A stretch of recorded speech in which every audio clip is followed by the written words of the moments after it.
היי, אני צביה סייג, בת 31, אמא ל5 ילדים, סטייליסטית, ואני רוצה לעזור לך להבין איך מסדרים את הארון לפסח. עכשיו, כשאנחנו מתחילות לארגן את הארון, קודם כל צריך לסנן, קודם כל צריך להוציא את מה שאנחנו לא צריכות לקפל שוב, שעובר או לשקית למסירה או שקית לפח. אז ככה, הטיפ הראשון הוא כזה. יש לך בגד עם כתם? כתם שלא יורד, וכל פעם את אומרת, לא, אני אנסה אולי עוד פעם עם עוד חומר, עם עוד פעם אחת שאני אתלה אותו בשמש? אוקיי, ניסית, לא הלך, את לא מתכוונת לנסות שוב, זה לא יקרה בזמן הקרוב, לפח. הטיפ השני הוא כזה. יש לך בגד, אוקיי?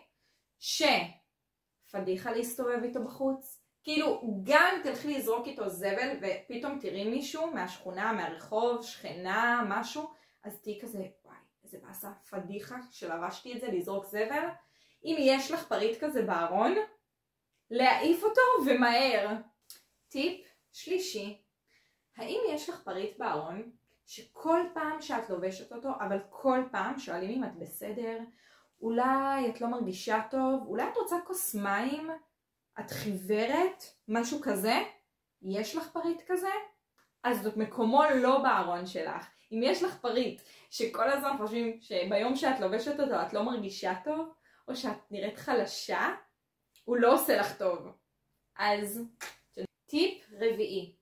האם יש לך פריט בארון שגם אם את קמה בבוקר בשיא האנרגיות, בשיא הכיף, בשיא המצב רוח, את שמה אותו ואז את מרגישה רע? את מרגישה שאת לא נראית טוב? את מרגישה פתאום שאת בולטת מדי אבל בקטע לא טוב? אז אם יש לך פריט שגורם לך להרגיש לא טוב, הוא לא צריך להיות בארון שלך. בארון שלך צריכים להיות רק פריטים שגורמים לך להרגיש טוב. זה הפריטים שצריכים להיות לך בארון. את צריכה לפתוח את הארון ולחייך ולאהוב אותו ולהיות מבסוטית על הפריטים שיש לך.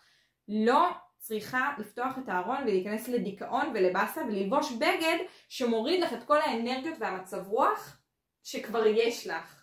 אז גם אותו. הטיפ החמישי, ואחד הטיפים שהם נראה לי ממש משמעותיים, זה הטיפ של פריט בארון שגורם לך להרגיש לא בנוח. מה זה אומר בעצם? פריט שגורם לך לא להרגיש בנוח. אחד, חשוף מדי, שאת מרגישה באמת לא בנוח, להסתובב איתו ולראות איתו אנשים. זה פריט שאת מפחדת לעשות איתו תנועות מסוימות, למקרה שאו לא יקרה, או שלא יציץ משהו שאת לא רוצה שיראו.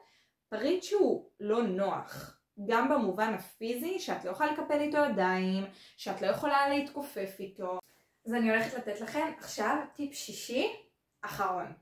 יש לכם פריט בארון, שכבר יש לכם אותו שנה, זה אומר 12 חודשים, זה אומר שעברו 4 עונות, ולא לבשתם אותו?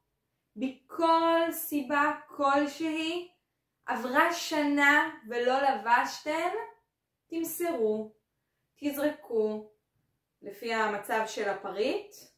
טיפ אחרון להיום.